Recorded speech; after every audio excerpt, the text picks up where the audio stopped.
Dog didn't growl when Petra walked in. It was the first thing anyone noticed, and no one said a word about it. The waiting room at Ridgecrest Animal Clinic had been tense for the better part of 20 minutes. Tense in the way that makes receptionists find reasons to look at their screens, and other pet owners suddenly become very interested in their phones. The kind of tense that radiates from one person and infects everyone within 10 feet of them. Corporal Seth Brannagh had that effect on rooms. He sat in the corner chair, the one farthest from the door, back against the wall, with his German shepherd, Kodiak, positioned directly between his knees, not sitting, not lying down, standing, fully alert, amber eyes scanning the room in slow, methodical sweeps the way only working dogs do. The kind of scanning that says, "I am not a pet. Don't make the mistake of thinking I am." The leash was military grade. The collar had a metal plate on it. Brannagh himself was in civilian clothes, dark cargo pants, gray Henley pushed up to the elbows. But there was nothing civilian about the way he held himself. Spine straight, jaw set. The expression of a man who had spent years making other people move out of his way without saying a word. Already said words, though. Plenty of them. When a little girl, maybe 5 years old, clutching a tabby cat in a carrier, had wandered too close to Kodiak, her mother reaching for her, Brannagh had spoken before anyone else could react. Touch him, flat, not loud. The kind of voice that didn't need volume. He'll attack. The mother had scooped her daughter back so fast the carrier swung. The little girl had started to cry. Brannagh hadn't looked at either of them. He'd gone back to staring at the middle distance, one hand resting on Kodiak's back. Nobody went near that corner of the room after that. Petra Mackinnon heard about it secondhand from the front desk receptionist, Charlene, who relayed the whole thing in a hushed, slightly indignant rush as Petra came in through the staff entrance, still pulling her hair into a ponytail. Told a 5-year-old the dog would attack her, Petra. A 5-year-old. Is the dog actually aggressive? Charlene hesitated. He looks intense. That's not the same thing. Petra clipped her name badge to her scrubs and glanced at the schedule board. What's he in for? Dog has a rear leg injury. Possible ligament damage. Dr. Hartwell is running 40 minutes behind. The spaniel in room 3 turned into a whole thing, so he's been waiting. For how long? Well, almost half an hour. Petra looked through the small window into the waiting room. She could see Brannagh from the back. The rigid set of his shoulders, the way his hand moved in slow strokes along Kodiak's spine, the only loose thing about him. The dog was still standing. "Go check on them," she said. Old Charlene looked at her like she'd volunteered to defuse something. He's not exactly friendly. Most people aren't when they're worried about their dog. Petra picked up the intake clipboard. It's fine. Bolt. She pushed through the door into the waiting room and crossed it without hurrying. She'd learned early in her nursing training, and it applied just as much here, doing her clinic placement, that the worst thing you could do with a frightened person was approach them like they were frightening. You just walked normally. You made eye contact. You treated them like a human being.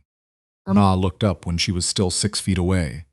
His eyes were dark, sharp, the kind that cataloged and assessed in a single pass. "Brannagh?" she said. "I'm Petra Mackinnon. I'm a registered veterinary technician.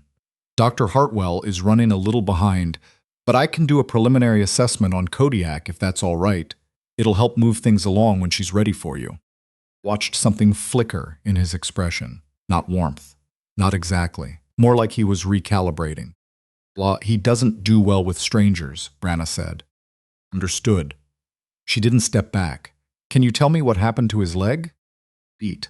Then, training drill. 3 days ago. He landed wrong coming off an obstacle.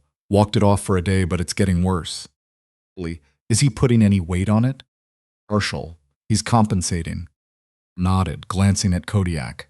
The dog was watching her. Not the way he'd been watching the room, that broad, sweeping vigilance, but specifically, directly, head tilted maybe 2 degrees. "Well, he's compensating right now, actually," she said. "You can see it in his right hip. He's shifting his weight forward." Brannaugh's eyes dropped to Kodiak, involuntarily, then back to her. She didn't wait for permission. She crouched down, slowly, at a slight angle, not facing the dog head-on, and extended her hand low, palm up, below Kodiak's nose level. "Don't," Brannagh started. Kodiak sniffed her hand. Then he took one step toward her.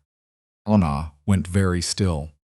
The dog pressed his broad head against Petra's palm, gently, with a kind of deliberate trust that made the air in the room change. Petra let him. She didn't grab, didn't pat the top of his head the way people always did with dogs they wanted to impress. She just let him push into her hand and scratched lightly behind his left ear, and Kodiak made a sound low in his chest that wasn't a growl. It was almost the opposite of a growl. I heard someone across the room, an older woman with a corgi on her lap, exhale like she'd been holding her breath. "Hey, buddy," Petra murmured. Just that. Then she looked up at Brannagh from her crouched position, and she didn't make anything of what had just happened. She didn't smile like she'd won something. She just said, "Can I check his gait?" Just a short walk down the hall, it helps to see him moving before the exam. Brannagh stared at her for a long moment. There was something in his face she recognized. She'd seen it before. In the ICU, on the burn ward, in emergency intake at 3 a.m. That particular kind of exhaustion that men who've spent years being the competent one, the controlled one, the one who handles it, carry when something they love is hurting and there's nothing they can do. When the situation has moved outside the territory where their skills apply. Up. Fine. Or she led them down the hall. Kodiak walked between them. Or Hartwell examined the dog for 20 minutes. Petra stood to the side, handing instruments, anticipating questions, occasionally reaching down to keep Kodiak calm during the more uncomfortable moments. He let her. He kept turning his head to find her hand. Brannagh watched all of it from the other side of the exam table. He didn't say much. He answered questions in short, precise sentences. Yes, no. Approximately 3 days. Moderate, worse in the morning. The kind of answers that gave you exactly what you asked for, and nothing else. It was only when Dr. Hartwell said, "He's going to need restricted activity for at least 3 weeks. That means no high-impact work, no obstacle training, nothing that puts stress on that joint," that something shifted in Brannaugh's face. Dramatically, just. The jaw tightened a little more. A small muscle moved near his eye. "Blaine, he's scheduled for a unit assessment in 6 weeks," Brannagh said. "Understand that," Dr. Hartwell said evenly. "But if he works on that leg before it's healed, you're looking at a surgery. And then the timeline is 3 to 4 months, not 3 weeks. Well, the silence that followed was the kind that had weight. Petra was recapping a syringe when she spoke, not looking up. "The fact that he hasn't been showing it until now actually tells you something about how serious it is," she said. "Working dogs are trained to push through discomfort. If he's starting to compensate in a way you can see, it means it's gotten to the point where he can't mask it anymore." She set the syringe down and looked at Brannagh directly. He held out as long as he could, for you. Only the room was quiet. Brannagh looked at her. Then he looked at Kodiak, who was lying on the exam table with his head on his paws, watching his handler with that steady, unblinking dog patience. Warning. Something crossed the Master Corporal's face that he didn't seem to have a word for. "What does the recovery look like?" he asked. His voice was different. Still controlled, but the rigid surface of it had changed. Like the difference between something solid and something merely careful. Dr. Hartwell walked him through it. Petra listened and occasionally added something practical. What to watch for in the first week. How to manage his energy levels without taxing the joint. What kind of gentle movement would actually help rather than hinder? Brannagh asked good questions. Sharp, specific, the kind that told you he'd already been thinking about this, already running scenarios, already trying to solve a problem he hadn't been able to name until tonight. When they were done, he stood and clipped the lead back to Kodiak's collar. The dog stood obediently, but as Brannagh turned toward the door, Kodiak paused, just for a moment, and looked back at Petra. Put her hand out one more time. He pushed his nose into it. "Boy," she said quietly, "take care of him." Wasn't sure exactly which of them she was talking to. Well, Petra was at the front desk going over discharge notes when Brannagh came back through from the pharmacy window, the small bag of anti-inflammatories in his hand. She heard him stop. Or Miss Mackinnon. Hi. She looked up. Or, he was standing a few feet away, Kodiak sitting perfectly at his heel. The waiting room was mostly empty now. Evening had thinned it out. The overhead lights were the fluorescent kind that made everyone look a little tired. Just Petra, she said, slowly, like he was filing that away. Then he said, when you came out there earlier, you weren't afraid of him. It wasn't quite a question. No, she said simply. Oh, most people are.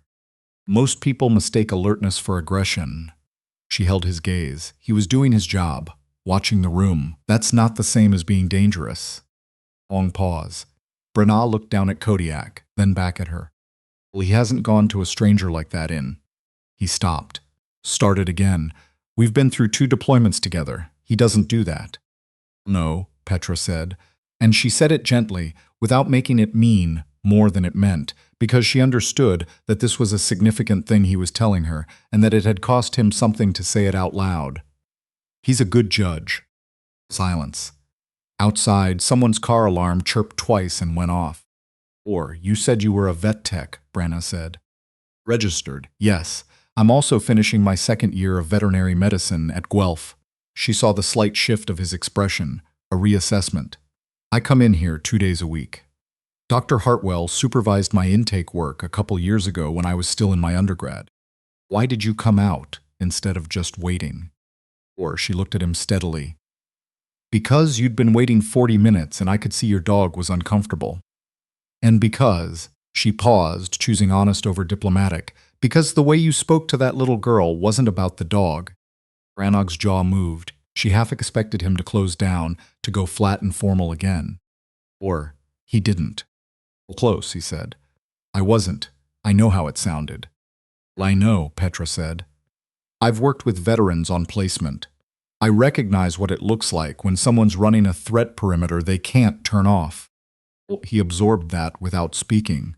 Kodiak leaned against his leg, a slow, steady pressure, the way working dogs sometimes do when they sense their handler's heart rate climbing. Brannagh reached down and touched the dog's ear, almost reflexively, the way people touch the things that anchor them. He's been with me since he was 14 months old, he said. Quiet, now. The performance of authority had gone out of his voice entirely.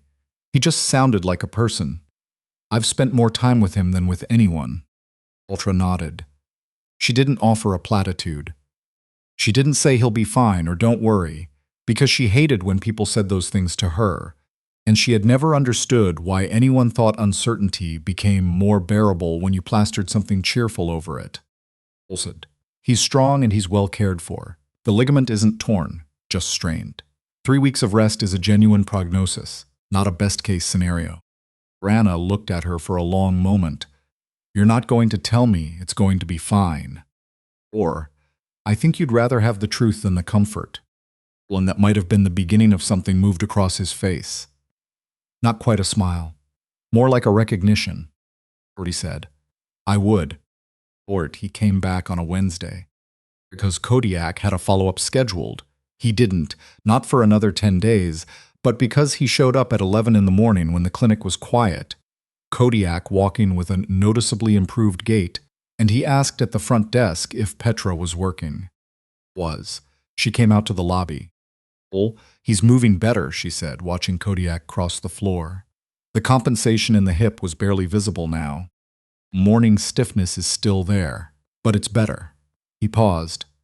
I wanted to ask you something. About the recovery timeline, whether there's anything I can do to. I have 15 minutes, she said. Come on. She took them to one of the back consultation rooms and spent those 15 minutes walking him through passive range of motion exercises, the ones Dr. Hartwell had mentioned, but that were hard to visualize from a pamphlet. She showed him how to feel for heat in the joint, what early re-inflammation looked like, how to tell the difference between a dog who was sore and a dog who was truly in pain. Brannagh paid attention the way people who are serious about things pay attention, completely, without the distracted politeness of someone just waiting to stop being talked at. He asked 3 questions that were better than the questions most veterinary students asked. When she was done, he sat quietly for a moment. Guelph, he said. Sorry? You said you're at Guelph. That's a good program. It is, she agreed. What made you? He stopped. That's not any of my business. Considered him. I had a dog when I was 12, she said. He got sick and we couldn't figure out what was wrong, and the vet we had at the time didn't listen to my parents. By the time we got a second opinion, it was too late. A pause. I decided that when I was in that room, I was going to be the kind of person who listened. Brannagh was quiet for a moment then. And the nursing component? The vet tech work alongside the degree? Oln's emergencies response background. I wanted to be useful in more situations. Well, useful, he repeated, like the word meant something to him. Yeah, he looked at Kodiak. That's a good reason. They sat in the small room for another few minutes, the kind of comfortable silence that doesn't need to be filled. Kodiak lying across both their feet with the boneless ease of a dog who had decided he was where he wanted to be. Well, I owe you an apology, Brannagh said finally. He was looking at the middle distance, not at her. In the waiting room. The way I spoke before you came out. To that woman and her daughter. Cole said nothing. She waited. Wasn't, he exhaled. It's been a hard couple of months since we got back. I'm not always. I know I come across as. He stopped and started differently. He hadn't been sleeping well. Kodiak, waking up at night, restless. I thought it was the transition back. I didn't realize his leg had been bothering him the whole time. A pause. That's on me. I should have caught it earlier. Waft. The self-recrimination in his voice was so familiar to her. She'd heard it from patients, from families, from people who had done everything right and were still torturing themselves over what they hadn't done. Brought him in, she said. Should have been sooner. Maybe. But you brought him in, and he's going to be fine. That's what you work with. Finally looked at her. Something had opened up in his face. Not a lot, just a fraction. The way a door might be open not wide, but enough to let the light through. Well, you're easy to talk to, he said, like he was slightly surprised by it. I try to be, she said. It's a professional necessity. The corner of his mouth moved, barely, but it moved. Third time he came in, it was a proper follow-up, 2 weeks after the initial visit. Dr. Hartwell cleared Kodiak for gradual return to activity, low impact, monitored, nothing competitive for another 3 weeks, and, by the look on Branagh's face when she said it, something that had been held tight in him for a long time finally loosened. He shook Dr. Hartwell's hand with the formality of a man who had been raised to express gratitude physically rather than verbally. Then he turned to Petra, who was updating the file on the side counter. He said. She looked up. Thank you, he said it simply, directly, the way he said everything, without embellishment, which somehow made it mean more. Hard part, she said. Both of you did. Kodiak, on the floor, seemed to sense the shift in mood. He stood up and walked to Petra with the unhurried certainty of an animal who had decided something, pushed his head against her hip, and stood there. Brannagh watched his dog. Then he looked at Petra, then back at his dog. Well, he doesn't do this, he said. It was the second time he'd told her that. Different now, less bewildered, more like a man watching something he'd come to accept. I know, she said. Wrong, Brannagh said quietly. About people, he's never been wrong. Scratched behind Kodiak's ear. The dog pressed harder against her side. She thought about the girl she'd been at 12, standing in a vet's office that smelled like antiseptic and fear, watching the vet speak over her parents' heads like they hadn't said anything at all. She thought about the reason she'd come out to the waiting room that first evening. Not because it was protocol, not because anyone had asked her to, but because she'd seen a man sitting alone with a dog that was hurting, and she knew what it looked like when someone needed a different kind of help than the kind on the appointment form. He hadn't done anything exceptional. She'd just done what she always tried to do. Fully. She'd listened. Lunfreen. She'd looked. Plus the room. Brannagh's voice was quiet when he spoke again. I usually come into places like this and I clear the space. I know I do that. I've been doing it so long I don't always realize. Situational awareness, she said, not making excuses for him, just naming what it was. Always appropriate. His voice had no defensiveness in it, just honesty, careful and steady. I'm aware. Also, not the whole story, she said. She glanced at Kodiak. He knows the difference, and he's been right about you this whole time. Brannagh looked at her for a long moment. Outside in the waiting room, the clinic's sounds continued. The low murmur of reception, someone's dog clicking across the floor, the muffled voice of another vet down the hall, the ordinary texture of a place that existed for the unglamorous, essential work of keeping living things going. Suppose, Seth Brannagh said carefully, that you know anywhere good for coffee, in this part of the city. Looked at him, looked at the dog, leaning contentedly against her leg. Place on Morrison Street, she said. They're dog-friendly. Once. I'm not working until Thursday. She closed the folder. Tuesdays I'm usually done by noon. He didn't smile. But his shoulders had a different quality now. The kind of ease that doesn't announce itself. That you only notice when it's been gone for long enough. Noon works, he said. Kodiak looked up at both of them with the patient, knowing expression of an animal who has understood the situation far longer than either of the humans involved. Dogs know, Petra thought. They always have. Believed that since she was 12 years old, standing in a room that smelled like antiseptic and loss, learning the lesson that would quietly shape everything after, that the ones you couldn't reach with words, you had to reach some other way, with steadiness, with presence, with the willingness to walk toward something difficult and not flinch. Kodiak had known her in about 30 seconds. Well, she figured that was a good sign. I keep thinking about that moment. Kodiak taking that one step toward Petra, unprompted, unhurried, like he'd already made up his mind before anyone else in the room had even registered she was there. No command, no coaxing, just a dog who knew. What strikes me most isn't the dramatic part. It's not the waiting room tension, or the way Brannagh's whole bearing shifted by the end. It's something quieter than that. It's the fact that Petra didn't walk out there because anyone asked her to. She walked out there because she looked through a window and saw a situation clearly, and she decided that seeing it clearly meant she had an obligation to do something about it. That's not a small thing. That's actually quite rare. There's a version of this story where she stays at the front desk, where she lets Charlene's warning settle in, decides it's not worth the trouble, and waits for Dr. Hartwell to handle it. Nobody would have blamed her. He was difficult. He'd already upset a child and her mother. The easier thing, by a wide margin, was to leave him alone. Well, I think what Petra understood, maybe not consciously, maybe just as a kind of bone-deep instinct she'd been building since she was 12 years old in a vet's office that smelled like antiseptic and grief, is that the easier thing and the right thing are often not the same thing, and that you don't get to choose just once. You have to keep choosing every time, in every room, with every person who makes it hard. Not idealism. That's just how integrity actually works in practice. It's not a statement you make about yourself. It's a pattern of small decisions that nobody's watching and nobody's grading. Then there's Brannagh. I don't think he was a bad person. I think he was a person who had gotten very good at a particular way of being controlled, guarded, threat-aware, and had forgotten that it was a mode, not a personality. The hard part about that kind of armor is that it works. It keeps you safe. It keeps things manageable. It also keeps out the things that would actually help. And eventually the people around you start organizing themselves around the armor instead of around you. Kodiak saw through it. Dogs do.